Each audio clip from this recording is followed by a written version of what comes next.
Alfonso. Presente, doctora. Ya pude entrar. Muy bien, Alfonso. Ok. Y Miguel Mayoral. Bueno, vamos a retomar nuestra clase. Recuerden que estamos revisando desde la clase de ayer lo que corresponde a ganglios basales en el, decíamos, último tema de este capítulo. Y les voy a compartir la pantalla para seguir trabajando con estas imágenes. El contenido se refiere, como siempre, a lo que es la anatomía. En este caso, vamos a empezar con los ganglios basales y seguramente el próximo lunes terminaremos con el cerebelo. Y como lo marca el subtema 1, es anatomía y funciones tanto de ganglios basales, y decíamos la siguiente clase veremos el cerebelo. Y comentábamos el común denominador que tienen estas dos áreas del sistema nervioso central, es que su función tiene que ver con la participación que tanto ganglios basales como cerebelo tienen para el control del movimiento voluntario. Son funciones diferentes, como lo vamos a ver, pero todas ellas indispensables, necesarias e indispensables. ¿Para qué? Para que el movimiento voluntario que realizamos cotidianamente y a lo largo de nuestra vida lo podamos llevar a cabo de una manera normal. En el caso de los ganglios basales, bueno, me parece que en la clase de ayer ya habíamos visto esta diapositiva, ¿verdad? Con la anatomía. Y bueno, lo retomamos para seguir adelante porque ahora nos va a tocar analizar las funciones. Y entonces vamos a recordar, ¿verdad? Que los ganglios basales son acúmulos de sustancia gris, lo cual significa neuronas, en el espesor de la sustancia blanca de la base de los dos hemisferios cerebrales. Por eso tienen ese nombre. Y ya habíamos recordado también, porque seguramente neuroanatomía pues es un área clásica de estudio dentro de la división motora, ustedes los pudieron ver. Y entonces decíamos el núcleo caudado y el putamen, que crean ambos una unidad funcional que se le ha denominado el estriado o cuerpo estriado. Se acepta de las dos formas. Y luego del putamen vemos que su núcleo basal vecino es el globo pálido y tiene sus dos componentes y hay que ubicarlo bien desde ahorita para entender no solo el circuito general, sino los circuitos internos de los ganglios basales. Y entonces ahí en esta figura, que es sencilla pero está bien realizada, vemos como globo pálido tiene una parte que está en relación con el putamen y eso correspondería a la parte externa. Es el GPE, globo pálido, parte externa o simplemente externo. Y el que está enseguida de él, ya más hacia la línea media, sería el globo pálido interno. Muy importante estas dos estructuras. Bueno, ahí también tenemos señalado que algunos autores al putamen con el globo pálido en sus dos partes le llaman núcleo lenticular.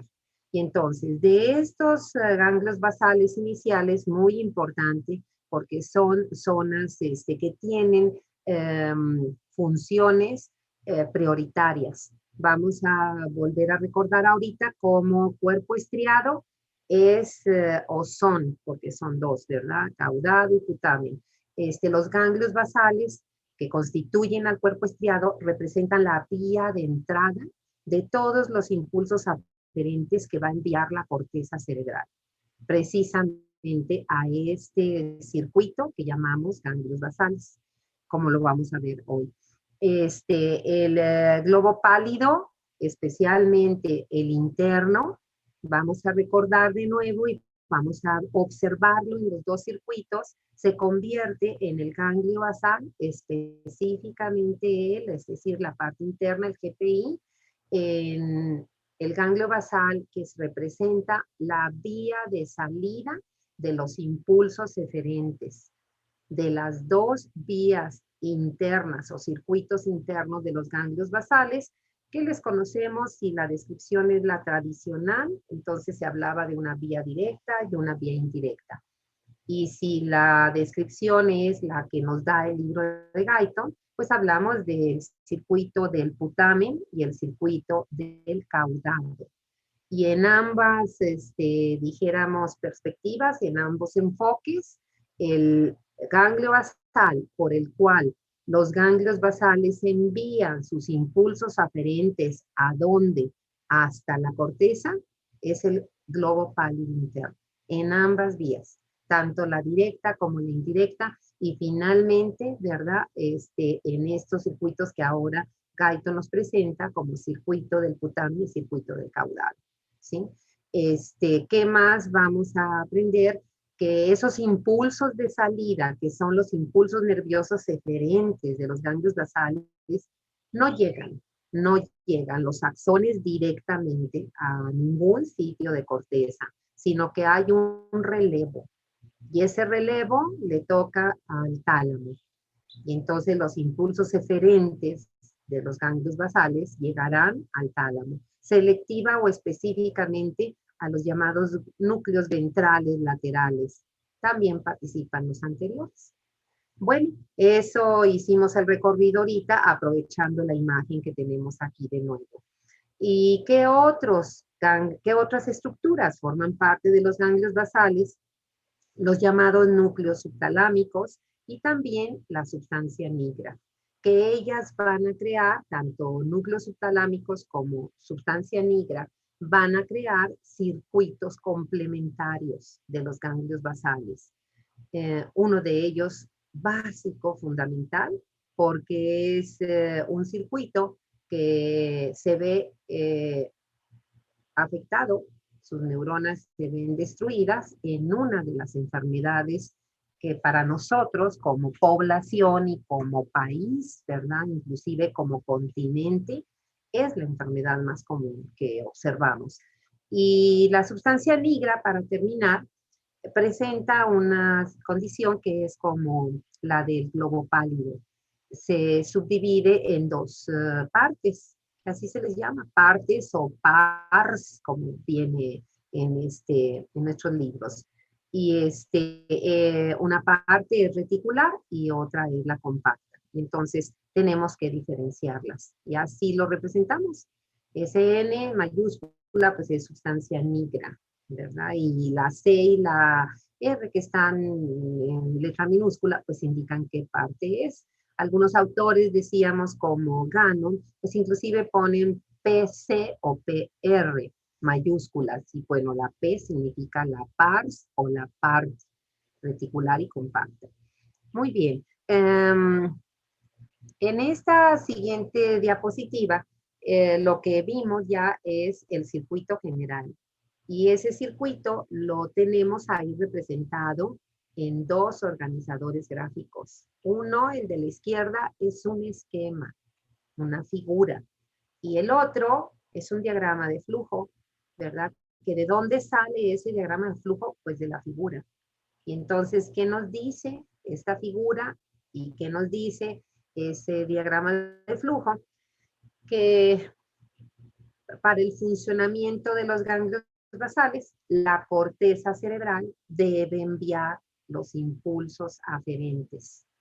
¿Qué áreas de corteza? Una vez más, las que tenemos ahí, que son todas las áreas motoras, desde la primaria, la M1, el área 4 de Brodmann, incluida las dos áreas que están en la 6 de Brodmann, o sea, la premotora y la suplementaria, e inclusive la S1, porque como vimos, también ahí hay algunas motoneuronas.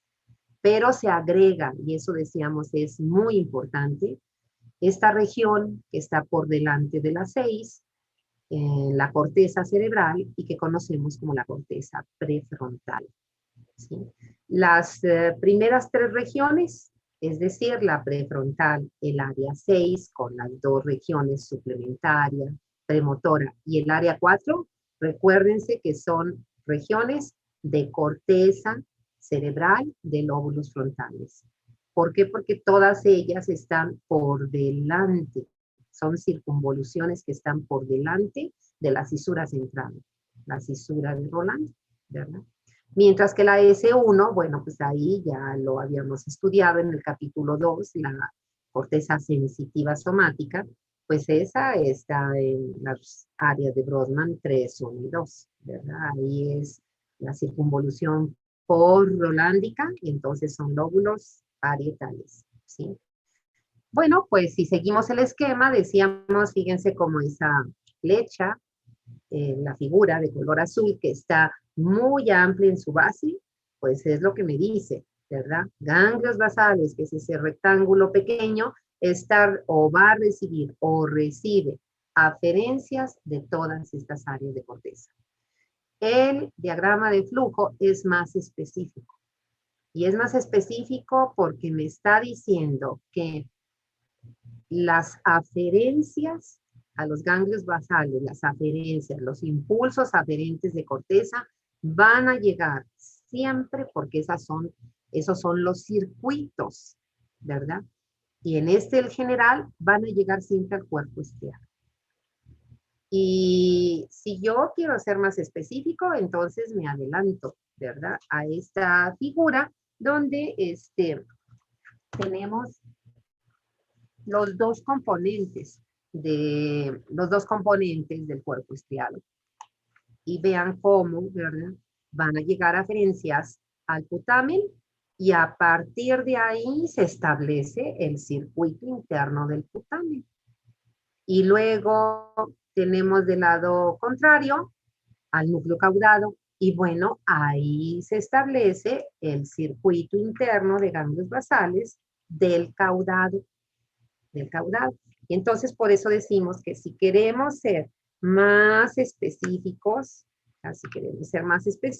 entonces en donde dice en este diagrama de flujo cuerpo estriado, pues entonces tendremos que colocar, ¿verdad? Que del cuerpo estriado las aferencias, las sinapsis, esos impulsos aferentes, pues van a ser sinapsis con, ¿verdad? Tanto neuronas del cuerpo estriado como neuronas del caudal o núcleo caudal. Perdón, del putamen y del núcleo caudal, ¿verdad? Eso es lo que está representando esto. En esa parte donde está el cuerpo estriado, ustedes inclusive pueden completar o pueden hacer otro diagrama de flujo, ¿verdad? Si es que es organizador gráfico, les es útil para aprender. ¿Por qué? Porque a partir del cuerpo estriado yo puedo, ¿verdad? Realizar mi diagrama de flujo para el circuito del putamen y el circuito del caudado, que sería el circuito interior de cada uno de estos ganglios basales. Finalmente, esos dos circuitos, jóvenes, ambos tendrán que terminar esos circuitos internos en el globo pálido interno. ¿Por qué? Porque el globo pálido interno, ya lo habíamos comentado, ¿verdad? Es la vía de salida. Así como la de entrada es cuerpo estriado, la vía de salida de los impulsos es globo pálido interno. Entonces, los impulsos eferentes de los ganglios basales van, ¿verdad?, a salir exactamente como lo podemos ver aquí en esta figura y en la siguiente también, ¿verdad? Cómo salen del globo pálido interno. Estas son las figuras de Guyton, ¿verdad? Ya las habíamos comentado, no sé si con ustedes pudimos llegar hasta acá, ¿verdad? Pero aquí están, ¿verdad? Ahí están y ahorita las vamos a revisar con detalle. Y esos impulsos eferentes que el globo pálido interno va a enviar, pues sabemos, ¿verdad? Y el esquema, la figura lo tiene representado, que no van a irse directamente a la corteza motora, sino que van a ir al relevo de los núcleos ventrolaterales del tálamo. Los ganglios basales no tienen esa sinapsis, esa vía directa eferente a corteza, sino a través del tálamo, los núcleos ventrolaterales. Y precisamente esos núcleos ¿verdad? Son los que mandan los impulsos que salieron de los ganglios basales. Esos núcleos del tálamo finalmente los llevan a la corteza. Y selectivamente, tanto en el esquema como en el diagrama, vemos que es al área 6 de Brodmann. Como tiene dos componentes, pues de hecho, ¿verdad?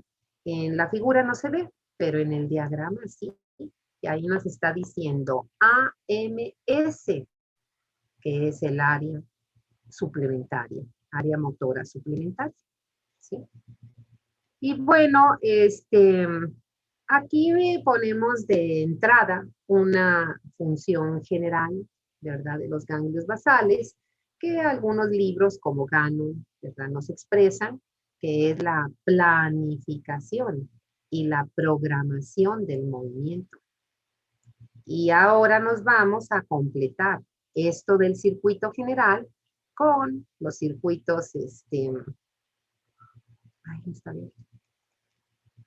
Perdón, no estaba completamente abierto, con los circuitos internos. Esta figura, fíjense, también es de Guyton. El contenido, ya sabemos, deben de estarlo leyendo, es el 57 de Guyton. Y entonces, esta figura es importante porque nos representa de una manera lateral, no en un corte coronal, no como aquí, ¿verdad? Esto es una sección, un corte coronal. El tamaño que tiene el caudal. Y es conveniente revisarla y quizá ustedes en sus libros de anatomía tengan mejores, ¿verdad? Figuras o esquemas. Porque aquí daría la impresión de que, el caudado, miren, el tamañito de hecho se ve más grande, el globo pálido o hasta el putamen. Pero lo que sucede es porque como el corte es coronal y como sé, pues por la imagen que tiene y porque la figura de la izquierda me está diciendo dónde está ese corte para representar esa imagen, ¿sí?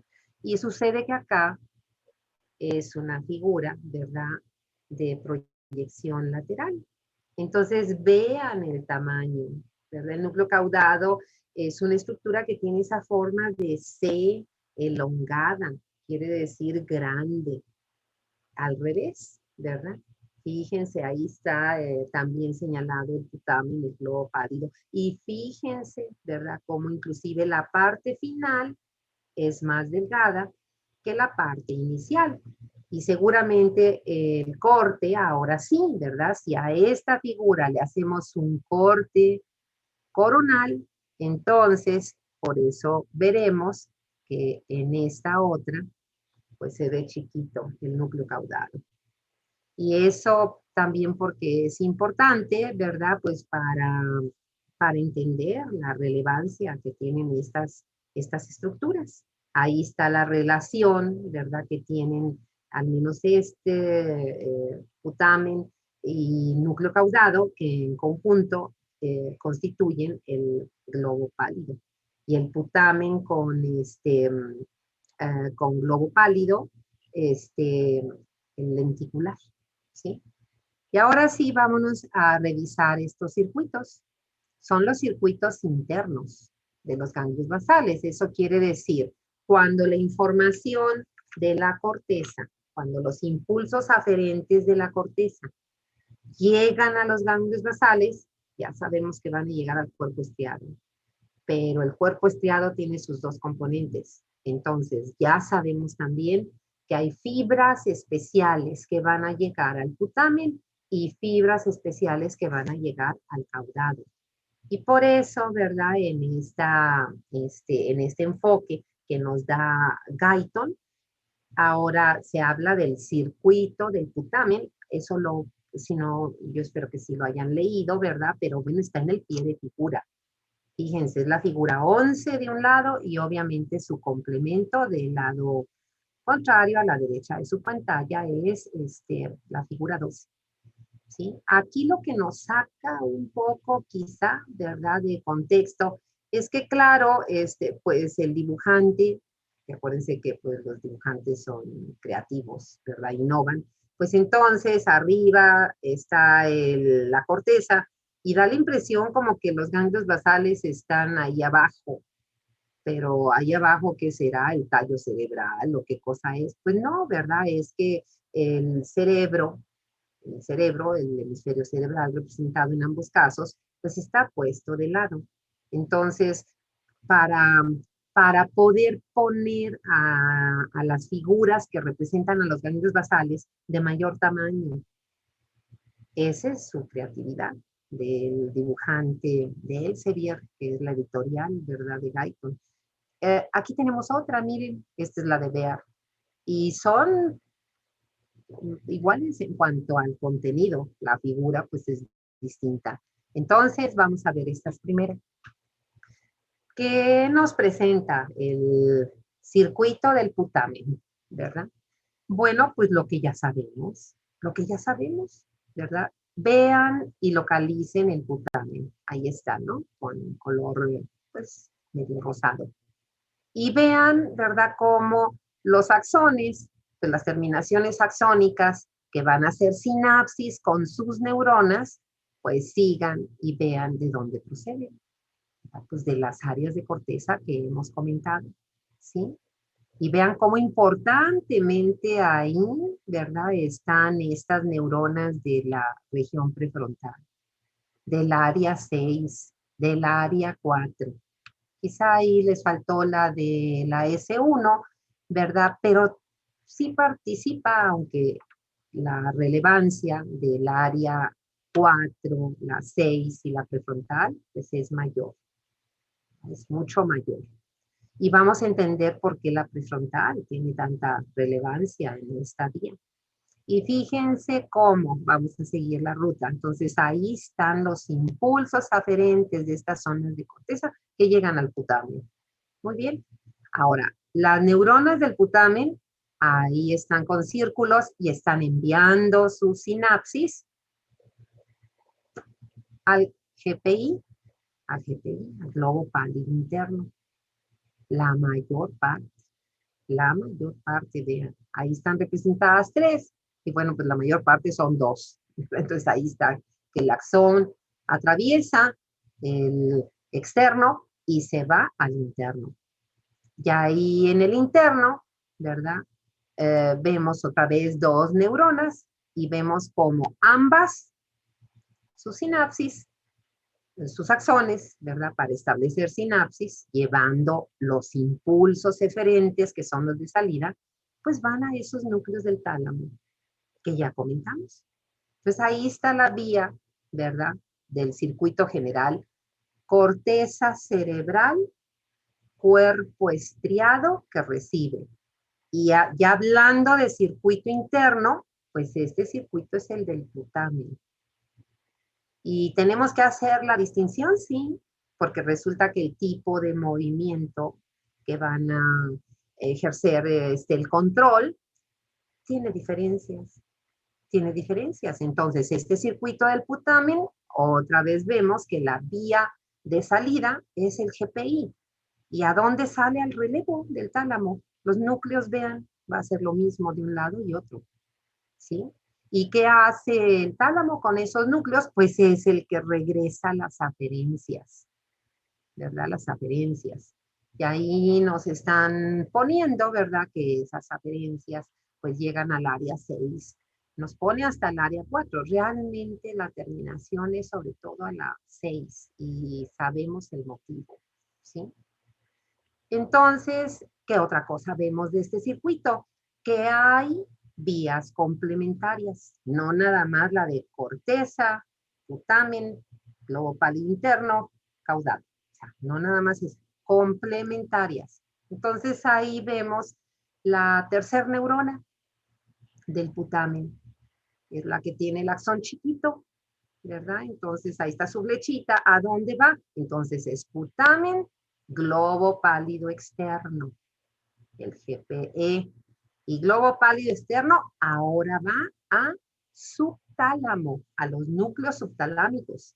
Y finalmente estos, ¿verdad?, ya nos está poniendo ahí que van ahí nos puso al tálamo, realmente lo que ocurre es que núcleos subtalámicos van a regresar la información, si lo ven, al GPE.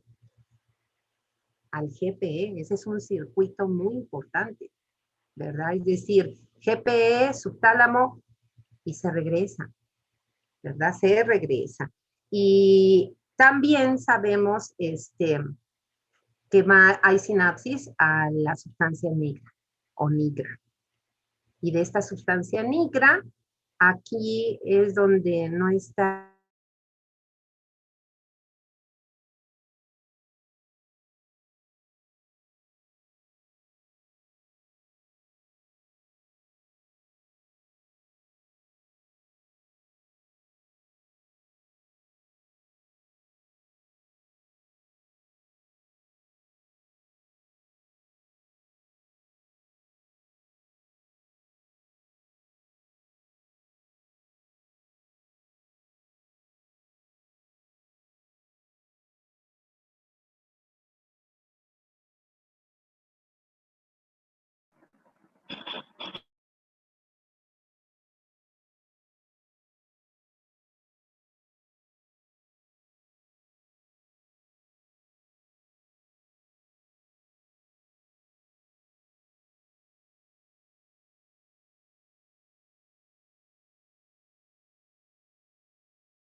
Muy bien, jóvenes.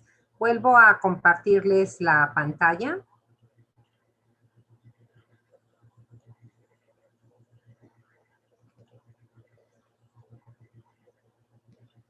Muy bien. Vamos a abrir bien el programa para que vean mejor las imágenes.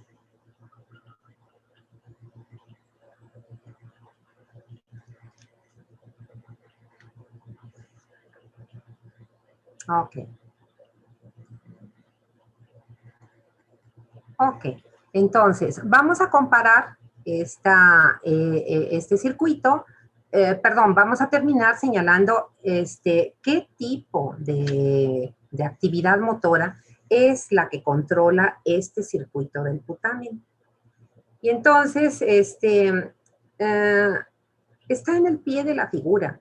Yo se los transcribí porque por algún motivo el tamaño de letra que ocupó el texto, ¿verdad? La figura del texto es muy pequeña y estoy segura que la mayoría de ustedes puede tener problemas para observarla. Entonces dice que este circuito ejerce un control para la realización. La ejecución es realizar el movimiento. ¿Qué tipo de movimiento? Y nos dice que son patrones de movimientos o de actividad motora compleja. Y además, aprendida. Es decir, es lo que llamamos el aprendizaje motor, que paso número 1, lo desarrollamos a partir de que nacemos, jóvenes. A partir de que nacemos, obviamente con el avance en nuestra edad, vamos desarrollando aprendizaje motor. Simplemente hay que recordar ¿verdad? No nos recordamos en lo personal, no tenemos esa habilidad, ¿verdad? Pero sí lo podemos ver en otros. Y fíjense cómo, ¿verdad? Cuando un bebé nace, pues sabemos que hay reflejos innatos de supervivencia. Ya lo hemos comentado como el de succión, ¿verdad? Pero a lo largo, nosotros pasamos por eso, a lo largo del desarrollo de la época del lactante, que es pues los primeros meses, inclusive hasta el primer año de vida, pues los bebés tienen que aprender. Ellos no nacen con dijéramos, esa habilidad innata de si les cambian la lactancia materna a la lactancia artificial, pues tienen que aprender a sujetar su biberón o mamila, como le dicen. Tienen que aprender a hacerlo. Y si ustedes son observadores y háganlo, es una maravilla ver cómo el tipo de movimientos, ¿qué les ayuda a los niños? Los reflejos innatos, en primer lugar, el de succión. ¿Para qué tienen que sujetar su biberón? Pues para alimentarse, ¿sí? Y el reflejo de prensión, eso les ayuda. Pero vean cómo tienen que aprender a calcular de qué tamaño es su biberón. Hay unos más gorditos, hay unos más flaquitos, hay unos de cristal que son muy pesados y claro que se les cae, ¿verdad? A veces las mamás los quieren porque pues, son más higiénicos el vidrio que el plástico, pero se tiene el riesgo. Si le das de cristal, pues tienes que sujetárselo tú. ¿Por qué? Porque el bebé no calcula peso, no calcula distancia. Sean observadores, con los niños, ¿verdad? Cogen el biberón y no le atinan a la primera a su boca. ¿Por qué? Porque no tienen todas estas neuronas y todos estos circuitos perfectamente minimizados. Y entonces no funciona de manera correcta. El niño aprende a determinada edad en la que el avance de la desarrollo y maduración de su tejido nervioso progresa, ¿verdad? A sostener su cabecita. Eso quiere decir ya hay control de los músculos extensores, los reflejos extensores. Eso significa, ¿verdad? Que los fascículos vestíbulo-espinales ya están funcionando para sostener la cabeza. Y luego sentarse, ¿verdad? Y ya cuando están cerca del año o al menos 10 meses, pues se pueden poner de pie, pero sujetándose de algo. Y a partir de ahí, ¿verdad? Empieza un aprendizaje de patrón complejo,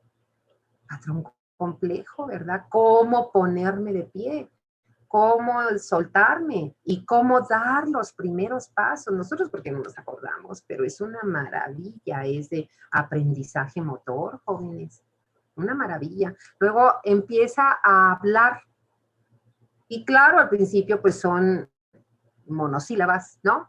No es mamá a la primera, ni papá, ¿verdad? Ni agua, ni leche. Pues es sílaba, ma y pa y le, ¿verdad? O lo que ellos van aprendiendo, porque es un aprendizaje motor, el poder ejecutar las contracciones de los músculos de la fonación. Ya así avanzamos, que entramos al kinder o en nuestra casa, nuestra mamá, cómo sujetar a los 2 años, a los 3 años y de ahí en adelante, no antes porque es peligroso, porque tiene una punta y se pueden lesionar, ¿verdad? Pero en la escuela, ¿cómo sujetar algo para escribir? ¿No? Imagínate el patrón de movimiento, la posición de flexión de tu antebrazo, el movimiento de la muñeca. Nada más recuerden todos los fascículos que son responsables de eso. Y en ese aprendizaje, jóvenes, importantemente la corteza prefrontal es la que está, ¿verdad? Cuando vamos a ejecutar un movimiento, no tenemos que hacer un proceso de razonamiento, ¿verdad? No tengo que decir, pues tengo que flexionar mis dedos, coger esto así, porque es la posición. No, no, no, no. Simplemente piensas, voy a escribir y en automático decimos, ejecutamos los movimientos. Eso automático, ahí lo tienen entre paréntesis, jóvenes. Es actividad motora aprendida. Es el aprendizaje motor de toda mi vida y funciona a un nivel subconsciente. sea, no tenemos que a través de, decía yo, procesos de razonamiento o procesos de ejecución de movimiento voluntario, pero consciente, decir, dobla tus, flexiona tus dedos, sujeta esto. No, pues imagínense lo que nos tardaríamos muchísimo. Y ahí ponle todos los ejemplos que te da Guyton y los que quieras, ¿verdad? ¿Por qué? Porque Guyton no te dice anda, manejar un vehículo automotor, un carro, ¿verdad? O una pick-up, o un autobús urbano, o una combi, o una motoconformadora. Es decir, todo ese aprendizaje, no, a lo mejor no sabemos todavía manejar un auto, pero si tuvimos la oportunidad de niños o ya de grandecitos, pues creo que aprendimos a andar en bicicleta, ¿verdad? Entonces fue un aprendizaje. Aprender a nadar, otro aprendizaje. Aprender a utilizar los cubiertos, el cuchillo, el tenedor, la cuchara, ¿sí?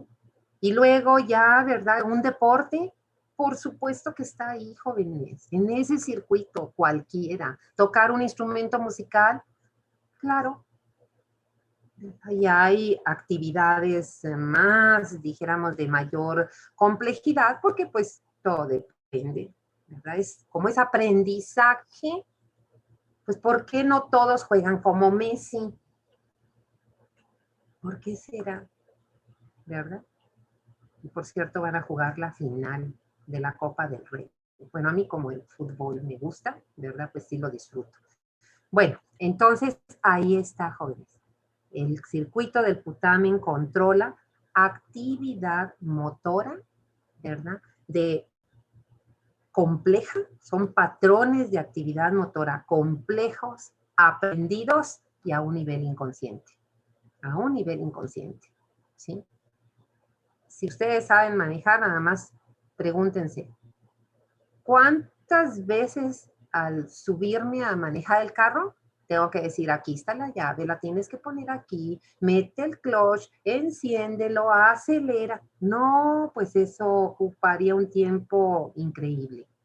Y ahora vamos a contextualizarlo antes de pasar al circuito del caudado. Jóvenes, y en nuestra profesión, ese circuito del putamen, ¿qué nos permite hacer? ¿Qué les va a permitir a ustedes? Y empezar a desarrollarlo, si es que ya tienen un aprendizaje seguramente previo, a partir de tercero de su carrera y a partir de que entren al internado, el servicio social y de ahí en adelante. ¿Qué aprendizaje motor tienen que desarrollar, por ejemplo, en introducción a la clínica y en todas sus materias clínicas? A ver, quiero oír. ¿Qué van a aprender? ¿O no hay aprendizaje motor en los médicos? Tengo la mano de Carla. Carla, te oímos. También Dani, Brenda. Carla y Brenda, las escuchamos. Voy a coger mi celular. Bueno, a mí se me ocurre que, por ejemplo, cuando vayamos a suturar a algún paciente, es importante como tener esa práctica en los movimientos que vamos a tener al introducir la sutura o cómo hacer distintas suturas. Hay distintos movimientos. Y eso es correcto, ¿verdad? Es decir, Dani, todo el uso de lo que es el equipo médico y el material, ¿verdad? Por ejemplo, quirúrgico para suturar una herida, que fue lo que tú dijiste, o estar en una cirugía, claro que implica un aprendizaje. Y eso es un aprendizaje que lo van a desarrollar ustedes a partir del año que entra. También Brenda, Axel y Dayan, oímos sus comentarios. Sí, doctora, yo también iba a mencionar lo de las suturas y también que esta capacidad de aprendizaje motor puede llevarse a cabo incluso desde la exploración física al paciente, ya que hay veces en que necesitamos realizar ciertos movimientos con las manos específicos y también podría ser incluso cuando le estamos tomando la presión, la frecuencia cardíaca, la temperatura, todo tiene que ser muy, o lo aprendemos más bien para que ya después no nos cueste tanto trabajo que seamos específicos en estos movimientos. Por supuesto, Brenda. Por supuesto, esa parte de aprendizaje que desde el punto de vista de educación le llamamos el conocimiento, el aprendizaje procedimental, que son las habilidades y destrezas, desde usar nuestras manos, ¿para qué? Como tú bien lo comentas, las maniobras de exploración física. A ver, explora el tórax, percute que las bases de la base de los pulmones, e inclusive identifica los sonidos, ¿verdad? Explora el abdomen, explora la región del colon o del apéndice o de los riñones, todas las maniobras, la palpación, la percusión en el tórax, la amplexión, la amplexación, todas las maniobras de exploración, por supuesto que es un aprendizaje complejo, y va a funcionar de acuerdo a este circuito. Axel, te escuchamos, y a Dayan. Iba a decir eso, que al momento de hacer una exploración física, ¿no? Con los 4 métodos fundamentales, lo que es la inspección, palpación, percusión y auscultación, y al igual al momento de obtener los, ¿cómo se llama? Signos vitales, como he dicho mi compañera, la frecuencia, la presión arterial, frecuencia cardíaca, respiratoria, toma de temperatura. Así es. Desde los signos vitales, o sea, usar el termómetro es un aprendizaje, así como el baumanómetro, el estetoscopio, oftalmoscopio, etcétera. Gracias, Axel. ¿Y tú, Dayan, qué nos puedes comentar?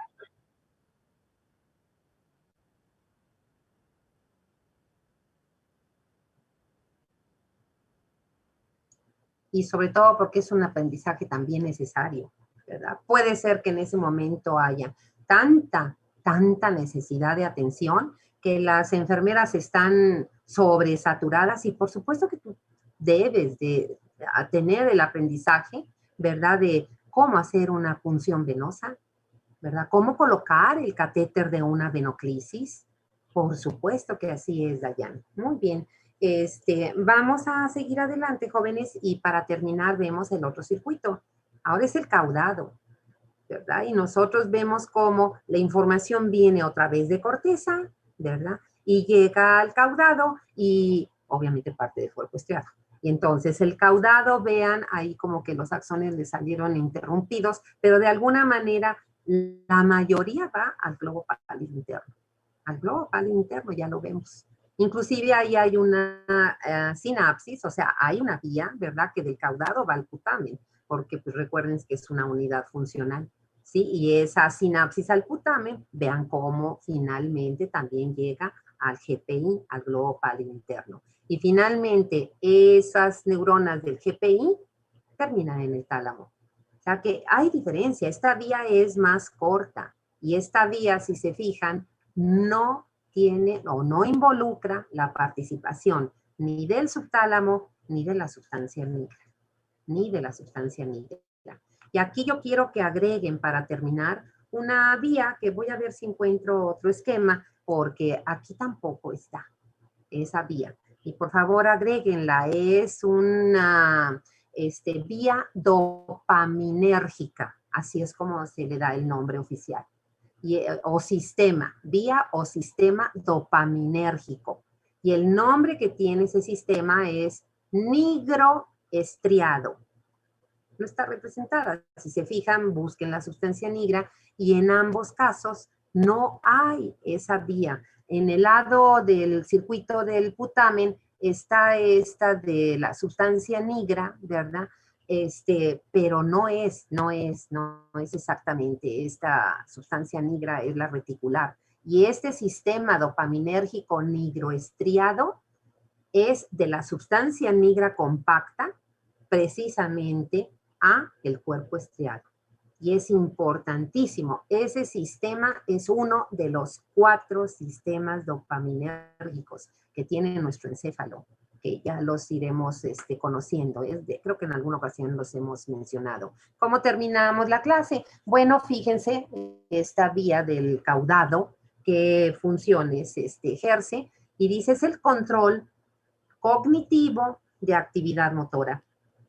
Es decir, que aquí también van a ser actividades que implican, ¿verdad?, una función cognitiva. Y también es inconsciente, jóvenes. También es inconsciente.